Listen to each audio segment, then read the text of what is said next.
vamos a seguir con el apartado C de este problema.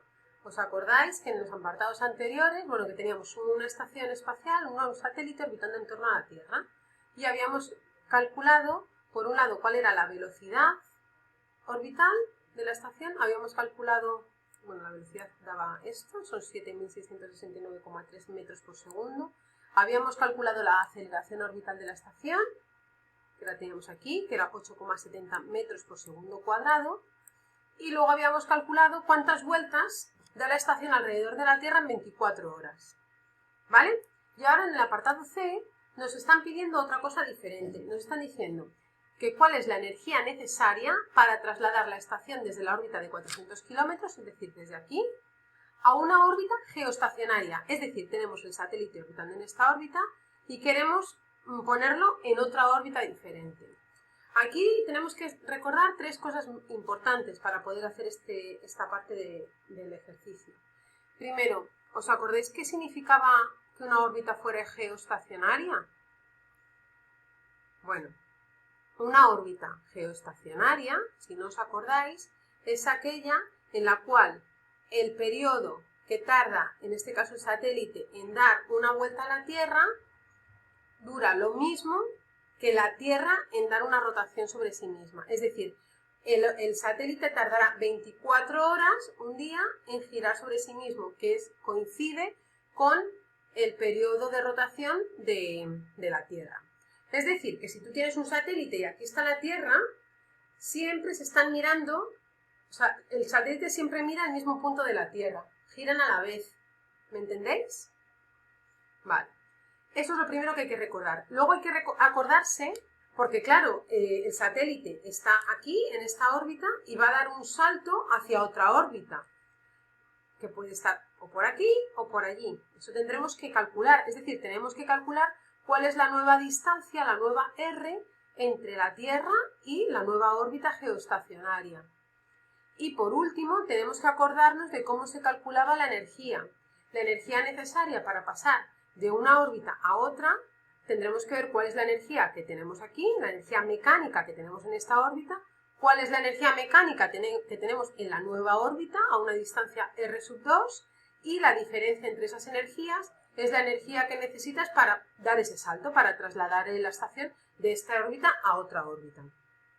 ¿Vale? Con estas tres ideas, ¿nos ha quedado claro? Vamos a empezar. Lo primero, vamos a ver cuál es el periodo de la órbita geoestacionaria. Aquí os he puesto esta imagen porque para calcular la distancia de la nueva R2, la nueva distancia del planeta Tierra a la nueva órbita, vamos a tener que hacer uso de las leyes de Kepler. Entonces os he puesto esta imagen para hacer un recordatorio de las tres leyes de Kepler. Vamos a empezar a escribir para calcular, a ver, aquí tengo el para calcular la nueva T, el nuevo periodo, que es lo que necesitaríamos. Tenemos que la distancia que tenemos de inicial, el H sub 1, lo podríamos llamar, que es 400 kilómetros. Esto es la distancia entre el satélite actual y, o sea, el satélite tal y como está ahora, al ecuador de la Tierra. Y tenemos que el radio de la Tierra, lo volvemos a escribir aquí porque lo vamos a necesitar, era de 6.370 kilómetros. Por tanto, el R1 que vamos a utilizar era el que hemos utilizado ya en otras ocasiones. Si sumamos 400 más 6.370 son 6.770, es decir, 6,77 por 10 a las 6 metros. Lo pasamos ya a unidades sistema internacional. Voy a poner aquí un poco más mono, que me ha quedado muy feo. Vale. Y para calcular el periodo que tendrá, bueno, el periodo orbital, ya lo habíamos calculado anteriormente en el apartado B, creo que fue, el periodo orbital, el T sub 1, nos había dado que era, ¿cuántos segundos? Eran 5,15 546 segundos. Mirad que lo teníamos ya puesto aquí arriba. T sub 1 es esta. 5,546 por 10 a la 3 segundos. 5,546, voy a ponerlo bien, por 10 a la 3 segundos. 5,546 por 10 a la 3 segundos. Tenemos R1 y T1. Y tenemos también cuánto valdría tenemos que calcular cuánto valdría el periodo en una órbita geoestacionaria. Es decir, tenemos que el periodo en dar una vuelta serían 24 horas. O sea, tardaríamos 24 horas, lo mismo que tarda la Tierra, en que el satélite diera una vuelta completa. Si esto lo pasamos a segundos, porque lo queremos todo en sistema internacional, nos queda que es 8,64 por 10 a la 4 segundos. ¿Vale? Hemos multiplicado las 24 horas por los 3.600 segundos que tiene una hora y nos ha dado un periodo T sub 2 de 8,64 por 10 a la 4 segundos. Y ahora vamos a hacer un pequeño recordatorio de las leyes de Kepler. Kepler dijo tres cosas muy importantes. Lo primero que dijo era que los planetas se movían en torno al Sol, pero no se movían en órbitas circulares, sino que se movían en órbitas elípticas. Eso era la primera ley. Veis que está aquí hay un semieje menor y un eje mayor. ¿De acuerdo? Y los planetas se mueven en torno al Sol haciendo estas elipses.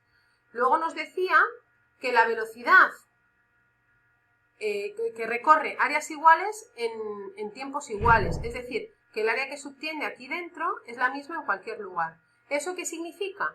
Que los planetas, cuando están más lejos, van más rápido y cuando están más cerca, van más lento.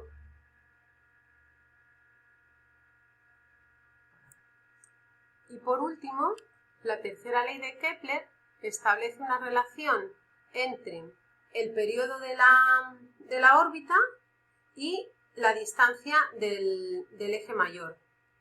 Y nos dice que el cuadrado del periodo en una órbita determinada con respecto a otra órbita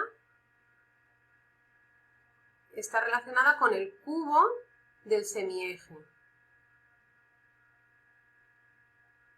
Esta es una relación que se cumple siempre. Si tenemos dos órbitas distintas que van con periodos distintos, la relación entre los periodos y los radios, el radio sería la distancia del Sol al satélite o al planeta, cumple esta relación.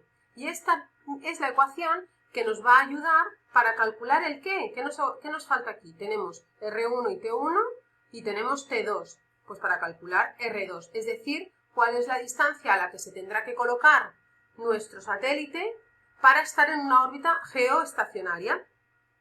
Vamos a resolver esta ecuación. Despejaríamos la R2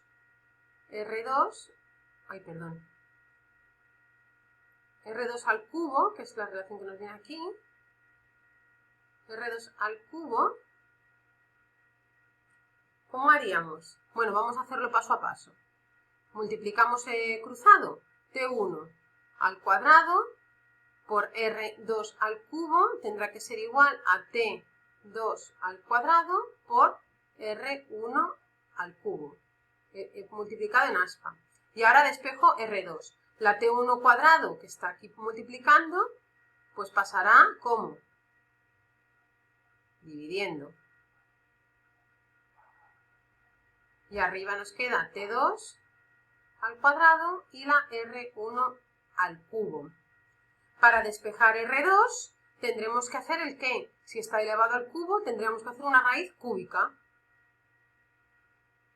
de lo que hay aquí dentro. Una raíz cúbica de T2 al cuadrado por R1 al cubo partido de T1 al cuadrado. Vamos a sustituir con los valores que aquí tenemos, ¿de acuerdo? Y nos va a quedar T2 al cuadrado, es decir, el periodo en la órbita geoestacionaria, hemos dicho que era ¿cuánto? 8,64 por 10 a la 4, y esto al cuadrado, por R1 al cubo, es 6,77, que es la distancia h más la distancia de la Tierra, que son los datos que nos dan en el enunciado del problema, a las 6, a las 6, madre mía, ya voy cada vez escribiendo más chungo. Si me conseguís entender, ya tenéis un punto extra. 10 a las 6, todo ello ¿a qué? Al cubo, dividido de T1 al cuadrado del periodo que teníamos al principio, que habíamos calculado que era 5,546 por 10 a la 3, todo ello al cuadrado. Y todo esto le hacemos la raíz cúbica para despejar la R. Metéis todo esto en la calculadora, tened cuidado con meterlo todo bien y hacer la raíz, etc. Y nos queda que el radio 2, el R sub 2, es 4,226 por 10 a la 7 metros. ¿De acuerdo? Es decir, nos hemos ido, ¿qué? Pues más lejos. Aquí estábamos a 6,77 por 10 a la 6 y aquí estamos a 4,22 por 10 a la 7. O sea, nos hemos ido más allá de donde estábamos, más lejos. Y ahora hacemos la siguiente parte, que es el cálculo de las energías. Hemos dicho que la energía mecánica para pasar de una órbita a otra será el incremento de las energías, que vendrá dado ¿por qué? Por la diferencia entre energía mecánica 2 menos energía mecánica 1. La energía mecánica la podíamos definir en gravitación como ¿qué? Como un medio de la energía potencial. Vamos a ver que lo tengo aquí escrito para ponerle los números.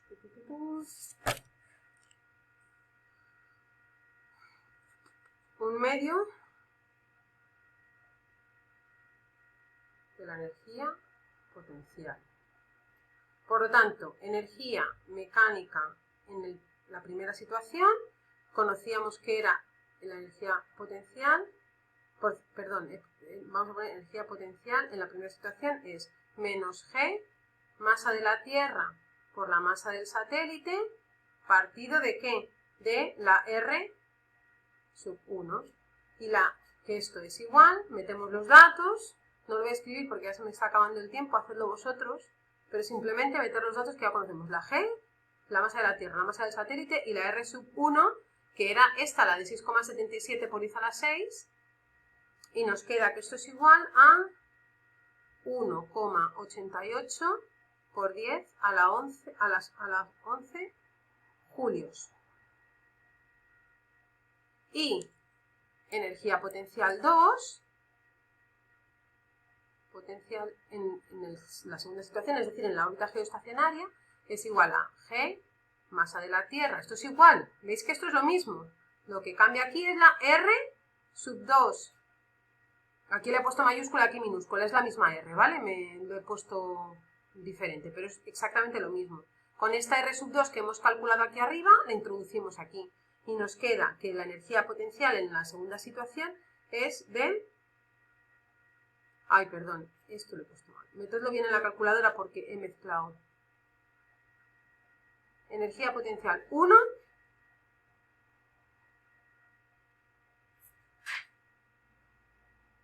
Energía potencial 1 es menos 1,196 por 10 a la 12 julios. Y la energía potencial 2 es menos 1,88 por 10 a la 11 julios. Y tenemos que la energía mecánica